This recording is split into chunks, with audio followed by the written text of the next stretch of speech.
right, I'm Chris Avina with American Outdoor News. Today we are here with Laramy Sasquatch Miller. Laramy, thanks so much for coming on. Man, it's my pleasure. I always love to talk to you. We've been friends for a long time, so hey. Yeah, haven't seen you in a while. COVID kind of put a wrinkle in everything, and just playing catch up with everybody. Oh, I'm telling you. And then now they're looking like they're trying to bring it back. I don't think that's going to work very well, but hey. Yeah, I'm not going to comply with that. Yeah, no. Now, you since I last saw you, I know you were in the process of starting at that time, Last of a Breed, and then you started the trail. How's everything going with the show? Man, I tell you what. So I had this harebrained idea because I like to put myself through pain, I guess. But the trail was kind of a baby of mine there for a while, and I always thought it'd be so cool because you see, you got all these TV shows, you got Alone, you got all this stuff that has been big. And so I'm sitting there, me as like a modern day mountain man, and I always try to put myself in the early 1800s. Uh-huh. And so I'm like, well, I'm going to take off with a horse and nothing. A horse, a longbow, knife, hatchet, sleeping bag. Let's go. And Wow.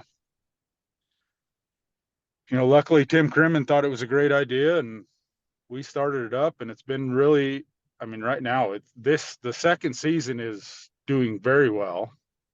And yeah, it's the time of my life, honestly. Now, you're doing more than being yourself. You were Yeah, raised well, this way. I was raised this way, but I'll tell you what people don't realize is, so the first season I lost 37 pounds. Wow. Yeah, I mean, and I'm a big guy, so I can afford to lose a little bit, but not, I mean, 37 pounds is a lot, but you don't realize what it takes when you don't have that mountain house, or you don't have that, those potatoes to go to, or, some sort of, you have to get Yeah, everything yourself. You have to go out there and you're cutting wood constantly, especially it gets cold. That just makes everything 5 times harder. sure. And Now, then you throw a horse in the mix, and you got to take care of him too. sure. The horse isn't going to be eating the squirrels that you shoot. Exactly. When there's 2 foot of snow down, what do you do for your horse?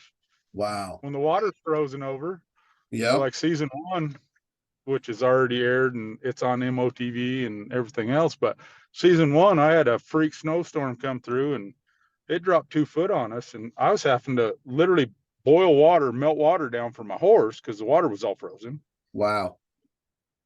and me, and find food for both of us. It was, that was why I lost 37 pounds. But the Now, second season, I did a lot better. I only lost 24. So, yeah, but you're constant motion. mm-hmm. It's you're not sitting around in camp. There's always something to do. Well, if you want to survive and you want to actually prosper, like you got to keep moving. Now, let's take a little bit of a step back here. Your whole family were mountain men. Your grandfather, your father, he passed it down to you. So you were raised out in the bush. I was very lucky. So, my grandpa, everybody calls him the modern day John Wayne because he's just one of them old salty cowboys. Bless his heart, he's still alive, but he can't do what he used to anymore. But he kind of instilled it all in us. And then my uncle started an outfitting business, and my uncle was known as the Mountain Rat because he was a survival, backcountry, middle of nowhere type of guy. And then my dad used to guide for him. So that uncle and my mom are brother and sister. My dad used to guide for him, and so I was raised in the backcountry. I mean, the first time I went in the backcountry on my own horse, I was 7 years old. Wow. Yeah, so That's bold. been doing it for a long time, and there's so many things that can happen back there, and just all the lessons learned and the hard work. I'm so thankful for that lifestyle growing up. So you're a real outdoorsman. Me compared to you, I'm an outdoor enthusiast. I didn't have a choice. That's my thing, is I didn't have a choice. I was either Yeah. going to be an outdoorsman or nothing.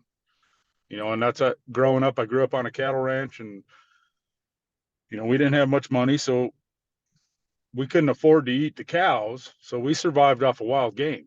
Yeah. And from the time I was just little, I shot my first deer when I was 7. Um, Had to contribute to the family, right?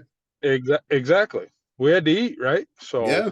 it's but I wouldn't change anything. It's been an awesome way of growing up. You look at all these kids now today, and you look at the way the world and country and everything, the way everybody thinks. They don't realize how tough it is. That food on their plate, how Hmm. hard it is to get it. Sure. Everybody thinks you can buy everything. Well, when it comes down to brass tacks, guess what? Money ain't gonna be well It what don't mean a thing. turns things around. Yeah. It could help you light a fire.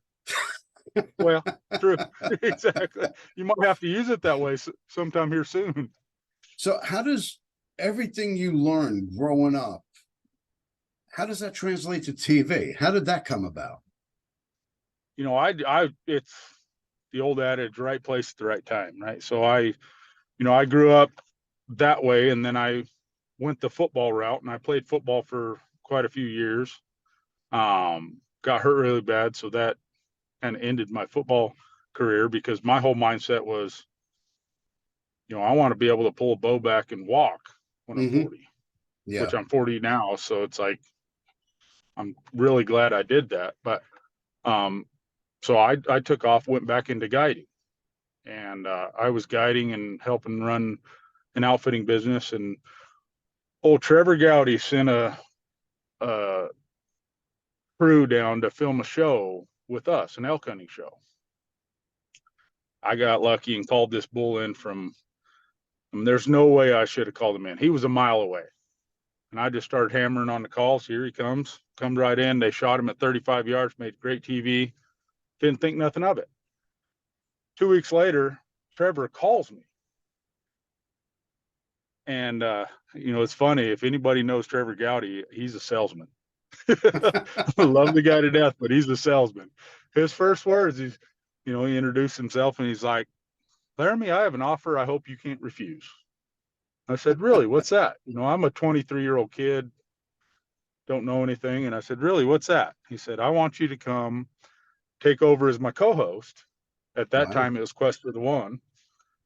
And then he said, "I really would like to try to get you your own TV show." Wow. I was like, never thought of getting into. My uncles did TV. They did VHS. They sold them in Walmart. They were very successful. They passed away in a plane crash in 1998 Oh, wow. or God bless. 1995. 1995. And so I kind of had an idea about it. And in my mind, I'm like, I want to follow their footsteps. I kind of want to do that. But I never imagined it going where it's gone. And, I owe it all to Trevor for finding me and, kind of changing my mind to put me there. But Yep. right place at the right time. And I got lucky. Called And a that bull lot in of from a long ways. hard work though. Yep. That's the one thing, being in this industry, I've been in it, 17 years now, and you have people all the time, how do I get into hunting? How do I get my own TV show? How do I do this? And you got to have something different. Yeah. And there's no other show like yours. Nothing. No, and that's what I prided myself on is, I'm unique. You can like it, you can hate it, but I'm different, Yeah. and I'm going to keep being different, and that's just me. Now, being out in the brush or the bush for extended periods of time with just you and I guess a cameraman, I mean, anything could happen. In fact, Oh man. you had a incident, I guess it was during Mountain Man show. Yeah. Yep, that one. Yeah. Yeah, Have, I mean, it's crazy. Anything can happen out there. And I preach to people. I've been handling a gun since I was 3 years old. And, it was a freak accident, blew my finger off. But you know what? It saved my life because my appendix ruptured 2 days later. oh, wow. And if I wasn't close to a hospital, it took me 18 hours to get out with a blown off finger. If it took me 18 hours with a ruptured appendix, I'd have been dead. Yeah, you wouldn't have made it. No way. Nope. You let Lewis and Clark. Lewis and Clark went that whole way from St. Louis all the way to the Oregon coast. They lost one guy. You know what he died of? Ruptured Listen, appendix. no kidding. Yep. Unbelievable. It Uh, is. so, I mean, you must come across everything while you're out there. I mean, predators, everything. Oh, man.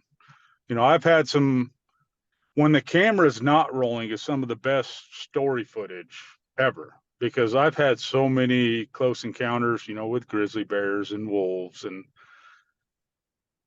that's what keeps me going, though. That's what keeps me alive because I love that the thought of, man, it's you against everything. Yeah. Because it is that way out there a lot. And your mindset, you watch Alone. You got all these guys, and what 90% of them tap out. They can have all the skills in the world. Mm-hmm. 90% of them tap out because of their mind. Yeah. I mean, it's mental and physical when you're out there. I mean, you could people. I saw a movie with oh geez, there was a plane crash and they were stuck in the forest and uh, they asked you. He said, "You know what people die of? They die of shame." Yep. It's crazy. And I've guided for 20 years, and you'll have the best in shape guys, and they won't go as hard in the mountains, won't be able to go as much as a guy that you would look at and say, there ain't no way he's going. But he's more mentally tough than that guy that's in phenomenal shape and does CrossFit and everything else. He's more mentally tough, and he goes. Mm-hmm. It's crazy how your mind plays such a factor. Like when I'm back there on the trail, if you start thinking negative at all, it's a spiral. You're just going to go downhill. Hmm. Now, It's when you're say you're going down the trail and a grizzly pops out of nowhere, does the grizzly start backing up saying, "Holy shit, there's Laramy"? nope. Start knocking up saying, holy shit, there's a grizzly. What do you do? That is one thing. Well, that's one thing I've been blessed with is your reaction to events like that. The first reaction is everything. If you turn and run and you freak out, You're done. it's going to get bad. Yeah, it's going to get bad. But if you can hold your composure and you're like a grizzly, they don't necessarily want to fight. Yeah, there's a dominance factor. They don't necessarily want to fight. But if you act like prey at all in any way, shape, or form, their instincts kick in, and guess what? Boom, Done. they're on you. Now, what do you do for food? Oh. Last year, or the first year of the trail, was rough because it's that time of year. You think of the settlers and the mountain men, and they planned for everything because you got a lot of stuff that comes in the spring, a lot of stuff in the summer, your berries and stuff like that, and then the fall, you don't have much forage. Yeah. So you're a strictly protein diet. You got to rely on protein, and so with the trail, I've gone in there in the fall, usually October, every year, and it's hard because the forage is, you have some mushrooms around, but you're relying on protein. You got fish, you're eating squirrels, you're eating snails, whatever you can get in your body, you need every ounce of protein. And so that's the struggle because you don't have the forage. Yeah. Now, the main things I would think is shelter, food, and water. What do you do for shelter? Do you make a lean-to? Do you just have a pop-up tent? What do you do? See, that's what I'm lucky from my uncle. So when I was 8 years old, he took us out and he made us make little makeshift shelters for 2 or 3 nights. Little stuff that you can pop up, going to keep you dry, help you get through the time. So shelter is a huge thing. Water, when I'm in the mountains, there's water everywhere, but you got to know where to drink it, because you drink the wrong water and then you're sick and you're done. Yeah. So if rule of thumb, if water runs through gravel or moss for 50 yards, is purified. Works just as good as your purification deals that they sell all over the place. Like, it's the Yeah. same thing. The food side is the hardest. You're having to, there's so much work that goes into that how much effort is a squirrel worth? You don't have a whole lot there. Yeah, it's not a lot of meat on that thing. Yeah, so you got to pick and choose. Okay, so when am I gonna actually go hunting? Do I have the energy to go hunting right now? What's you have to play that game with yourself. Me, I'm just hard-headed. I want to go hunting all the time. So Now, what as far as gear, you're limited what you can carry. I mean, you have your horse, you have a pack horse. There's only so much weight they could carry for extended miles. Yeah. How do you pick what you're taking, and what is the weight limits? Well, and that's the thing on the trail. So I didn't take anything. I mean, because so my horse, I got camera gear, especially season 2. Season 1, I had it set up to where cameramen met me and it wasn't as strenuous on that end. But season 2, I took off and half my pack horse was devoted strictly to camera gear. Wow. And so, I literally had my buckskins. I had a longbow. I did take a Magnum Research revolver, because I had an issue last year where I had a whole pack of wolves. There's like 20 wolves come into camp. Wow. And I could see them moving around, but I got a longbow. I can only sling arrows so fast. If they want to come in and get that horse, I'm done. Yep. And there's no So I getting didn't. out. No. So I didn't take much. I literally, I took, I had my buckskins. I had a couple pairs of socks. I had one change of underwear. And then my knives, my hatchets. Now And you I did take coffee. I did take coffee in. It's one all thing I right. won't live without. That's a must. Yeah. What about all right, so you're in for what? 30 days, 45 days, give or take? It was 32 days on both trips. What about toilet paper? Nope. There's lots of toilet paper out in the woods, buddy. There's lots of things you can use. When it gets down to it, heck, grab a rock. Go stick your bum in the river. Can't really wipe with the knife. No. You might get in trouble there. Now, you made your buckskins, you made your bow. Mm-hmm. How'd you learn to do that? So my grandpa, he's a leather worker. He builds saddles and boots, and he taught me the leather working side, but I wanted to take it to a whole new level, and I wanted to do the brain tanning. I wanted to learn the mountain man stuff. I wanted to be a modern day mountain man. And so I took it upon myself to learn all that. And over the last 25 years of being in the woods all the time, I've learned it and actually become halfway decent.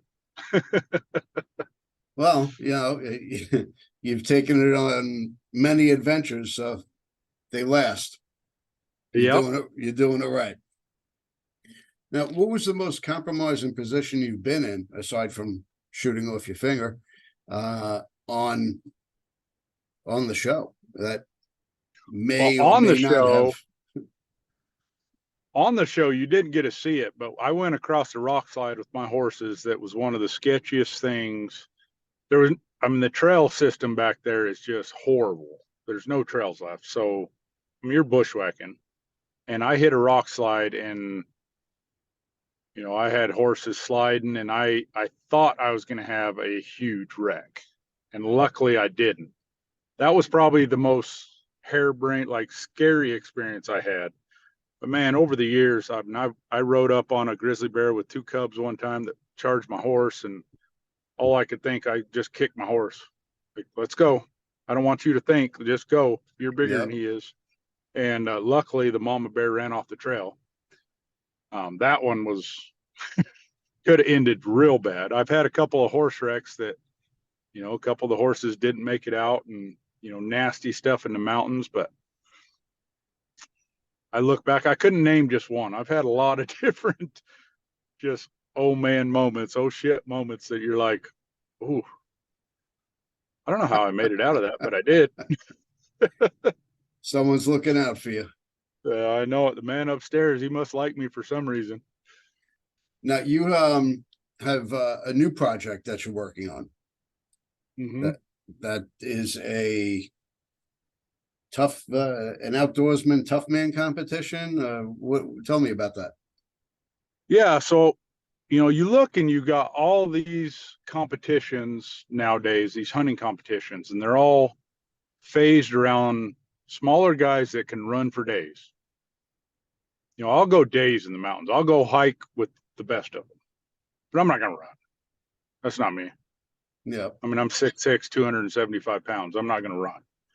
But when you need a 350-pound bear packed out, or you need to throw a moose quarter in a pack box, and you're by yourself.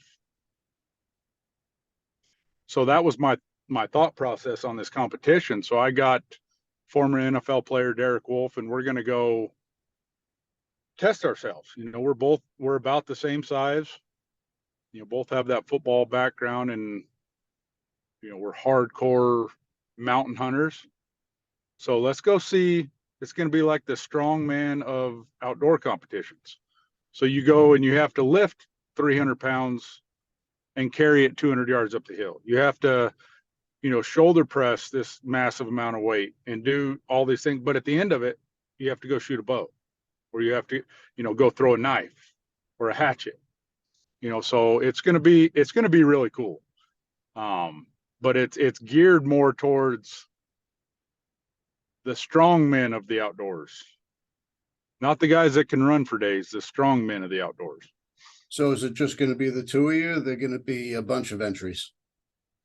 Well, so my goal is to have it go on for a while. It's just going to be me and him to start. But then I would like to transition it into, you know, then we have teams the next year, and, you know, go from there. But we'll see. It's interesting.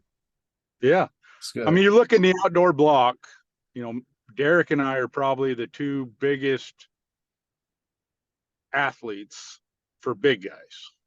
And so that's why I chose him, because, you know, Trent Cole's another guy. I mean, he played in the NFL for a long time, big guy. That's a big guy, big outdoorsman. Yeah. And, but, you know, Derek and I we're both 6'6". He's a little heavier than I am, but, you know, guys like that shouldn't be able to do what we do in the woods. And that's what I want to kind of portray, is just because you're a big guy doesn't mean you can't go do what all these other guys do. There's a lot of NFL players that are outdoorsmen, but it doesn't mean they're, you know, diehard outdoorsmen. Bo Jackson, big outdoorsman. Yep. Justin Tuck, huge outdoorsman. Yep. Does it mean they have the wherewithal to get it done? Well, and that's the thing, you know, and it comes down to that mentality again, because it's going to be a tough competition. I mean, physically, it's going to be draining, and lifting really heavy stuff, and still having to concentrate to make that shot at the end of it. You know, it's going to be hard, really hard. And so it's going to be fun. I'm excited. I love to push myself any way I can. Is that on the calendar for 2023 or 24? It is 2023, later this year. There'll be more information come out. But yeah, it's on the calendar.